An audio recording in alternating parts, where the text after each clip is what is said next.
All right, let's focus up here, buddy. Jonathan. Yeah. Listen to me. Okay. We got a very important case file. Wow. Hellraiser, 2022, rated R. It's a remake.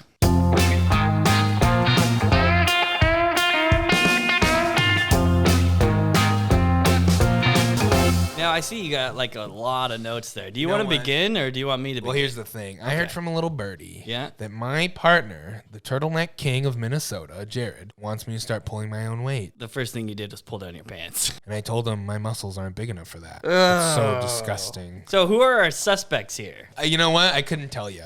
So consider me the facts king of... Hellraiser? Is that how you pronounce it?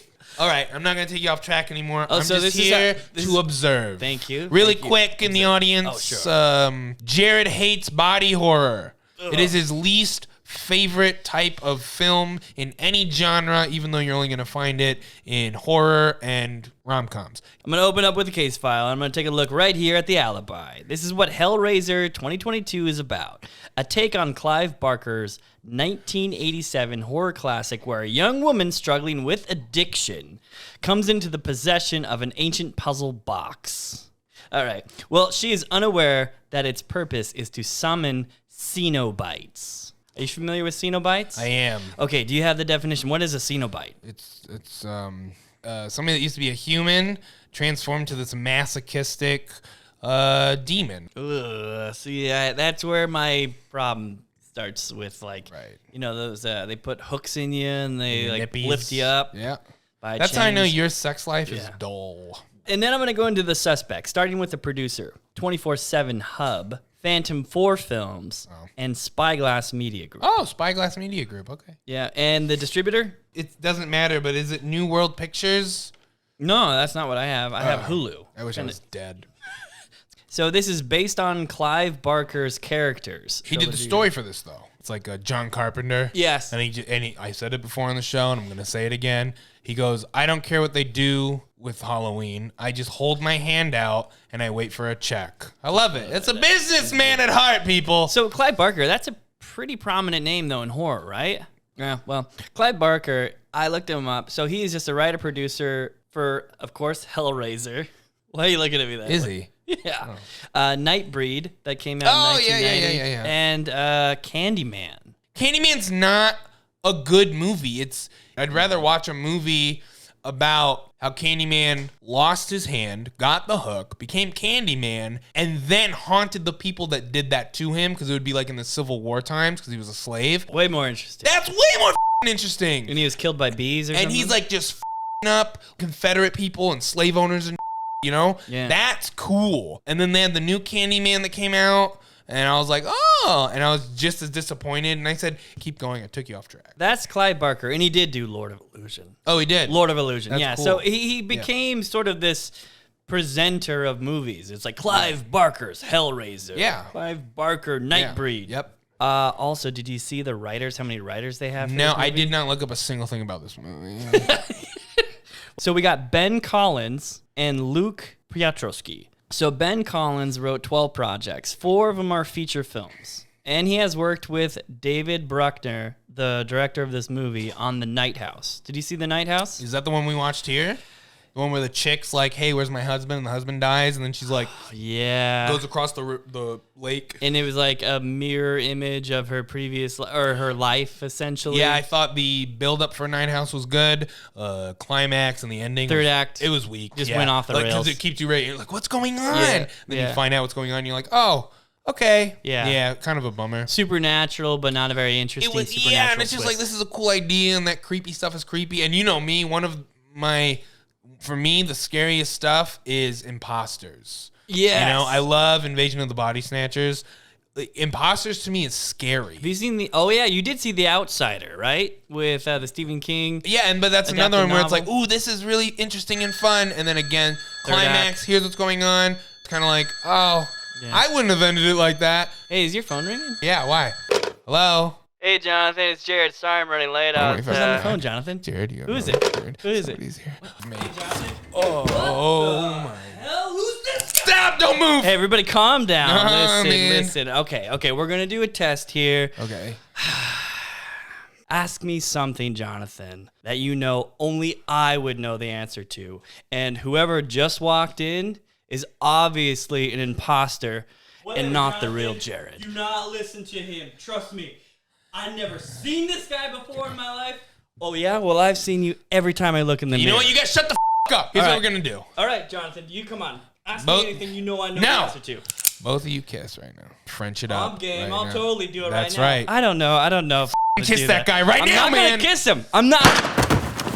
Jonathan, I just want you to know you made the right decision. Cool. Now help me chop up this body. Oh, my God. Hey, on this leg, Jared has the matching tattoo he got in Tijuana. I told you, don't worry about it. I'm the real Jared. Everything's going to be just fine. Look at my ankle. Look at my ankle. There's no tattoo. Exactly. That means we can get a brand new one. I like you. Thanks. You're fun. Well, it's good to be here. Are you going through the director right now? Yeah. Are you done with him? No, I just went to the writer first. Oh, you're just going to give us an overview and then you're going to knock them all out one by one? Okay, I know the previous Jared did it his own way. Righto. Now this new Jared. Better looking Jared. Thank you very much. Better Jared. Okay. Yeah. Is it true what they say about clones? What? They have bigger dicks. I don't know. Do you tell me? Oh my God. Oh, man, I wish I was a clone. Okay. Got Ben Collins. He did The Night House in 2020 with director David Bruckner. And that got an 87% on Rotten Tomatoes. So Ben Collins going solo, not looking so good. Did Stephanie 2017. Who hasn't done Stephanie?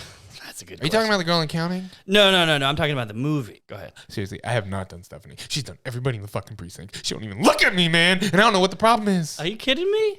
My cousin's a bitch. Don't put too much thought into it, Jonathan. Okay. So there was a movie called Stephanie in 2017. Got a 33% on Rotten Tomatoes. Super Dark Times got a Rotten Tomatoes score of 90%. What's that one called? It's called Super Dark Times. I want to watch that. 2017. Wow. Siren in 2016. Now, this is based off of the director David Bruckner's VHS segment called Amateur Night. Did you ever watch the first VHS? The first one ever made? Yeah. No. When did VHS is getting invented? Like the horror anthology film. Oh, no. What year did that come out? It came out in 2012. No. I watched trailers and I was like, it's not for me. Whoa. Yeah, it's not I for highly me. recommend the first one. Really? Yeah.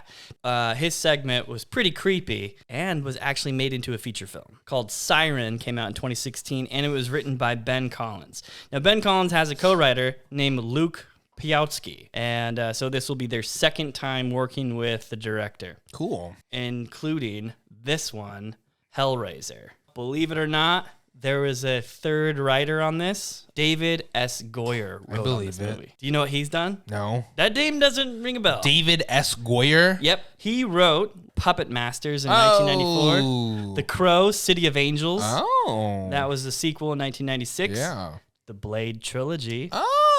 You know me with Blade, baby. I love me Blade too. David Goyer also did the Batman Begins trilogy. Also did Man of Steel and Terminator Dark Fate in 2016. Oof, he really got some stinkers at the end of his career. Remember Batman vs. Superman, where Batman hates Superman, Superman hates Batman, and then they're just like, Martha. And then Batman's like, how you know that name? I was sitting in the theater, I'm like, that's not real. That was stupid. So that's my opinion about David S. Goyer. I think he could be a good writer, but he needs a good collaborating director. The writers look like they have a pretty good opportunity to make a good movie here. Man, can I be honest with you? Just based off of the trailers of this one, it looks really interesting. Okay. So that leads into the director, David Bruckner. Now, he's directed 8 projects. 3 of them are feature films and 2 segments and anthologies, and then a bunch of shorts and episodes. Our director here? Okay. Yep. So he first came onto the scene with The Signal in 2007. Now, he was one of 3 directors on this feature. Holy shoots. And what? How do you get 3 directors? A lot of moving parts on that. It got a 59% on Rotten Tomatoes. It's still certified fresh. Have you heard of The Ritual? In 2017. Ooh, I like that one. That's a good one. And the end of that movie, I never see coming. Okay, that's so he directed that one. That's a good one. The Ritual got 74% on Rotten Tomatoes, so it's pretty good. All right, and then The Night House in 2020, and that's the one he created with the 2 writers of this film, not including David Goyer, though. Okay. David Goyer didn't have anything to do with The Night House. Good. Also, Southbound, Nope. in 2015. No see it. So he did a segment called The Accident in that movie. And then he also did Creepshow, the TV series in 2019. His 2 episodes were The Companion and All Hallows Eve. So check those out if you like his movies. And then I have some other facts about the director, but do you have anything about the director? I got some stuff just about Hellraiser in general. Oh, okay. Interesting facts about Hellraiser, penis size of all the Cenobites, stuff like that. We'll definitely get into them as soon as I get out of the suspects Bathroom. here, okay? And we'll go into this general information. All right, so Get it? My information's a joke. That's fine. Exactly. All right, so here's some facts. In 2008, Bruckner was nominated for an Independent Spirit John Cassavetes Award, along with Gentry and Bush for The Signal. That acclimate means nothing to me. I'm going to cut that part out then. No, keep it in. Somebody might know what a John Spaghetti Confetti Award is. Okay, you might find this interesting. Okay. Bruckner was set to direct a reboot of Friday the 13th for Paramount Pictures, the one that was produced by Jerry Bruckheimer. I like that one. That's the one starring Sam from Supernatural. Yes. Honestly, I thought that reboot was I thought it was a nice reboot. And when he came on board of this project in 2015, this was an interview that he told Fangoria. He says Paramount was exploring whether or not they could do a found footage movie for Friday the 13th.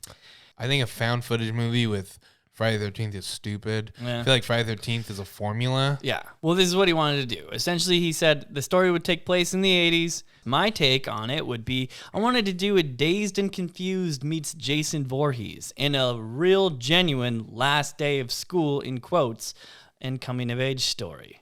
And that's fun. And they essentially canned him in 2015 after he pitched that idea. That idea sounds fun. I just wish it wasn't found footage. I like Jason Voorhees mixed with Dazed and Confused. That sounds fun to me, but found footage with Jason, there's no need to do that. We've already experienced Jason. We know who Jason is.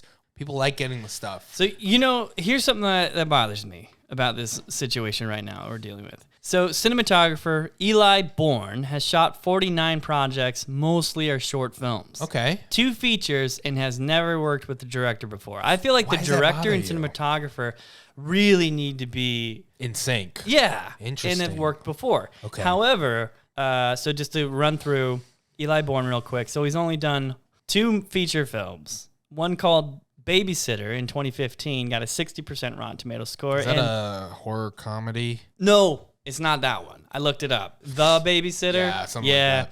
No, this one's just Babysitter in 2015, Okay. 60% audience score. Wild Indian in 2021 got a 91% on Rotten Tomatoes. Woo-wah, woo-wee. So Eli might have a couple aces up his sleeve with this one. But anyway, editor David Marks has edited 11 projects, mostly short films. So he has worked with David Bruckner before. Okay, that's our editor. That he's worked with previously. Yeah. David Bruckner's got the editor and the writers. Now, What has our editor done? yep, The Last Black Man in San Francisco in Oh. 2019 with Jonathan Majors. I love Jonathan Majors. And that he was great in the Lovecraft series they had. Yes, that's where he got on HBO his, Max. Yeah. That's the first time I saw him acting. I believe that's And- where he got his clout. Well, What happened? Why'd you hit me? Well, Jared never said that. What? I'm not Clout? gonna- Oh! When you're talking about actors, Yeah. performers, artists, Yeah. they're not out for clout. Okay. They don't. We're talking about artists that take time to learn their craft. They're not going out there to get clout. All right, well, I'll tell you what. That's where everybody recognized his brand. I said it before. It's another Hollywood nose, man. He's got a good one.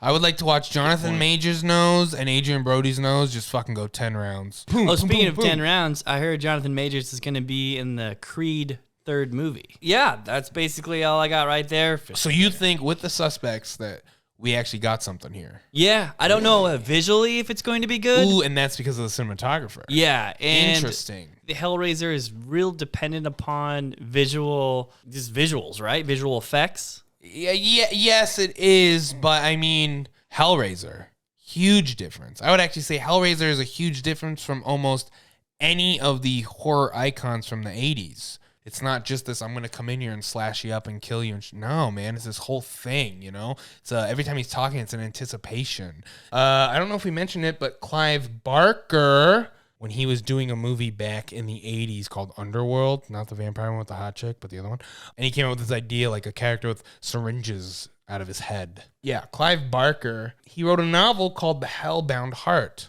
And that is what the movie Hellraiser is about. Well, what else you got? I got a lot. I don't even know if you want to go into this. Let's go in. That device that you see in the trailer? Yeah. Do you know what that's called? Dibbit box. Oh! Here's what I'm going to do. I'm going to go through some information about Hellraiser. This is just going to catch anybody up who doesn't want to watch any of the Hellraiser movies. Including myself. You know, in the movies, there's this thing called the lament configuration, and you figure out the puzzle box, and then that's what opens up a gate to hell. And then that's when the Cenobites come in, and they just start, you know. Interesting fact, all Cenobites used to be humans. Oh, here we go. Captain Elliot Spencer. So Captain Elliot Spencer? Yeah, so here's the thing. Do you think Pinhead our captain would be a Cenobite if he died? He wouldn't be a Cenobite. He wouldn't open the lament configuration. He wouldn't? No. He's a curious guy. Yeah, though. but he's bad at puzzles. Oh, true. So here's the thing, like he was Captain Elliot Spencer, and he fought in the Battle of Somme during World War One. And because of all the blood and gore and stuff that he saw there, for some reason he started searching for the lament box, and then he found it, and he solved the puzzle box, opened the gateway to hell, and he became Pinhead. Doug Bradley played the original Pinhead, and he's been in almost all the movies besides the last two. Interesting fact about Doug Bradley. He was an upcoming actor. He had 2 roles he could play on the original Hellraiser movie. It was Pinhead, and he was like, I don't know if I want to do that. I'm a new name. Nobody's going to recognize me with all this makeup on. So he could either have Pinhead or he could have Guy Moving Mattress. Those were his 2 options. Oh my gosh. That's it. He went with Pinhead. There's a lot of famous Cenobites people like. Here's a cool fact I learned about Chatter. One of the Cenobites. That's right, Jared. You're very good at paying attention. Yeah. He was a young boy when he figured out the lament configuration. Then he turned into a Cenobite. Butterball, not much known about him. No. I looked him up. Looks like my first girlfriend. Chatter and Butterball were supposed to have lines in the movie, but then the prosthetics they used to make the makeup and everything, you couldn't understand the actors. So they gave the lines to Deep Throat, which is the sexy chick that has like that vagina thing on her neck, but it's her throat opened up. Ugh. I said all Cenobites were humans, but there's one that was not, and I believe you pronounce her as Angelique. I'm guessing. I don't know. Not human. She's a princess of hell, daughter of Leviathan. She possessed a human, and then Pinhead came and turned her into a Cenobite. The whole entire Cenobite stuff, the look is based off of African, like, voodoo dolls and, like, sex dolls or some shit like that. That makes sense. What's the difference? And then Pinhead is based off of the Nokandi figures of the Congo. The writer, Clive Barker, he based Cenobites off of punk rock and roll bands from the 80s. Yeah, stuff like that. But the best thing is he based it off of S&M clubs in Holland and New York City that he went to. Oh, here's something cool in the original set of Hellraiser. Yeah. You love talking about sex coordinators on a Hollywood set. Intimacy coordinators? Intimacy. Intimacy. Yes. You just like to say sex because intimacy is difficult for you. Here's a cool thing that's way sexier and way better than that on set. Maggot Wrangler and Cockroach Wrangler. These are all sex terms? That is, yeah. Well, that's what happens when Amy Schumer's on set. Oh, here's the thing people might be wondering. I don't know if it's going to be in the new one, but the the Elysium configuration, it creates perpetual light and closes all gateways to hell. Okay. Yes. People might be wondering what the Leviathan, that's what I hear sometimes when I look it up. He's just a hell god. He's kind of like a giant diamond with like 8 faces, bigger than a skyscraper just a little bit. That's roughly what he kind of looks like.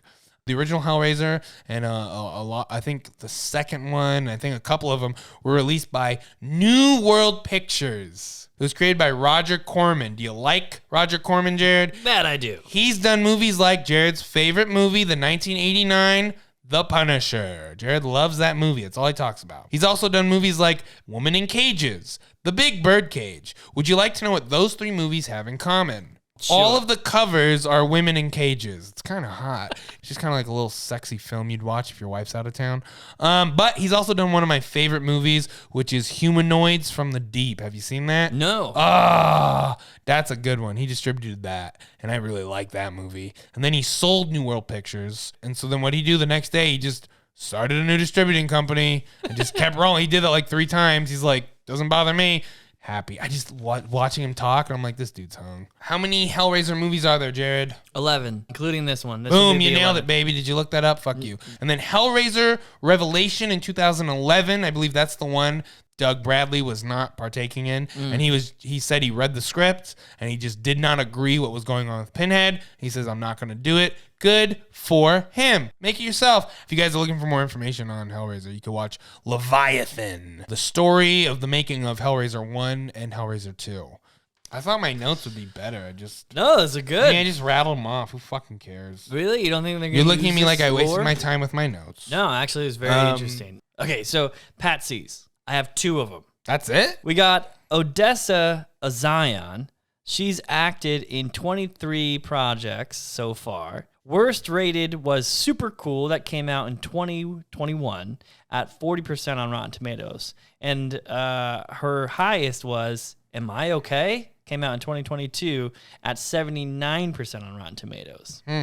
So here's a little backstory on Odessa Ozion. I like her name. Born and raised in Los Angeles, and she grew up in the showbiz family. Her mother was actress Pamela Adlon, who was best known for her roles on Californication and Louie. So becoming a professional actress never seemed impossible for young Odessa. Okay, great. So she's Hollywood royalty, apparently. So she's like, what movie am I going to be in? You know what pissed me off the most? Freddie Prinze Jr. Do you remember this actor guy? Yeah, I do. Yeah. He's boning Sarah Michelle Gellar. His father was Freddie Prinze. Good for him. In an interview, they asked Freddie Prinze Jr., they're like, when did you decide you wanted to be an actor? And he thought really long and hard about it. He goes, after my first movie. That's cool. You didn't have to make a conscious decision to become an actor. No, because he has the connections. Yeah, okay. You're mad at your father because he never followed his acting career. I never met my father. Okay, Odessa Azion. Good. You know what? Good for those parents making their daughter's life easy. It's just like unendorsed checks that she gets to cash throughout her life. Okay, that's You're exciting. so jealous. A little bit. And then I got Jamie Clayton. So Clayton did not begin acting until after she appeared in the reality show Transform Me that aired on VH1 in 2010. As the co-host of the team of trans women tasked with making over cisgendered women. What is a cisgender? Okay. Cisgender. Denoting. Now we got to figure out what denoting means. Okay, hold on. Wait. Or it says or. Okay, so let's just say relating to a person whose sense of personal identity and gender corresponds with their birth sex. What does that mean? I got to look up another one. She acted in 19 projects. The worst rated was The Snowman in 2017. I wish that was good. 6% on Rotten Tomatoes. I know. That's starring Michael Fassbender. I heard that they didn't have enough money to actually film the third act. It's just not good. And so they just had to end the movie. The trailers were really cool for that movie. It was like they'd find a snowman, but the head was a human head. That's scary imagery. Okay, yeah. So that was Jamie Clayton's worst movie that she played in. Her highest one is Chain of Death that came out in 2019. And that got a 60% Rotten Tomatoes score. Certified fresh. So her big break came from playing Kayla on the season 3 of the hit HBO show series Hung alongside Tom Jane. We love Tom Jane. That's right, buddy. Jamie's big screen debut was in Nicholas Winding Refn's. I can't say it. She played in the fucking Neon Demon. The Neon Demon. Did you ever watch that? I did. What'd you think? It was just very obscure and bizarre. I don't know. Who the fuck cares about a person? Yeah, these are just kind of unknown actors. Who cares? Which is fine because the star is Pinhead. I like what I was seeing in the trailer. I think it's gonna be interesting. You want to watch the trailer? Yeah, can we watch it? Oh, what's that? That's the puzzle box. And I bet this kid's gonna figure out the lament configuration. Beautiful. See, and then this guy's having him open it up. It's really nice. If you open it, you get in trouble. Keep going. So if I solve it, do I get a prize? I do. Now he did, see? And he's like, haha, you opened it, I didn't. Because you gotta think you're getting a portal to hell. Looks like it's shot pretty well. So it looks really good. That's why when you talked about cinematic stuff, after watching the trailer, you think the cinematographer has got something. I really liked the aesthetic of the footage. I thought the lighting was really interesting. Okay. It looked very cinematic. It didn't look like TV, which is great because sometimes I get a little nervous with a Hulu original. Mm-hmm. We've talked about several of their original movies. Yeah. We were not fans of Prey. Nope. I thought the cinematography was a bit weak in that one. I was a fan of Fresh, starring Sebastian Stan, Yep. who is the bully in Hot Tub Time Machine.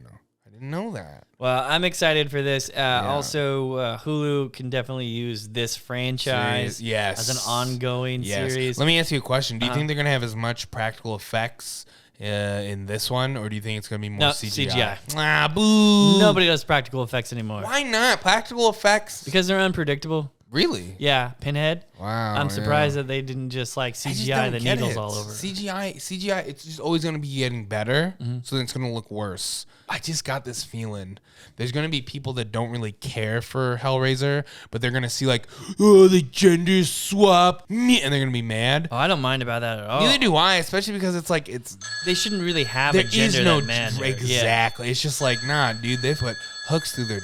Are you going to answer your phone? Yeah. Oh, yeah. Hello? Hey, Jonathan. It's me, buddy. Oh, my God. Sorry, I couldn't make it to the What's wrong, podcast Jonathan? tonight. I hope you Okay. Who is it? Bye. Who's that? It was just somebody was wanting me to subscribe to magazines. Oh. Yeah. What magazine? Oh, it's just a little. I don't think you know the magazine. It's a little magazine called How to Spot a Clone. What the fuck? Sorry I'm late, buddy. Oh my God! Jonathan! Why am I lying dead on the ground? What's happening here? Who are these people? my Why do God. they look just like me? Gumshoes! Oh! What's going on? You already know about the clone problem. Hi, Cappy. All right, clean it up.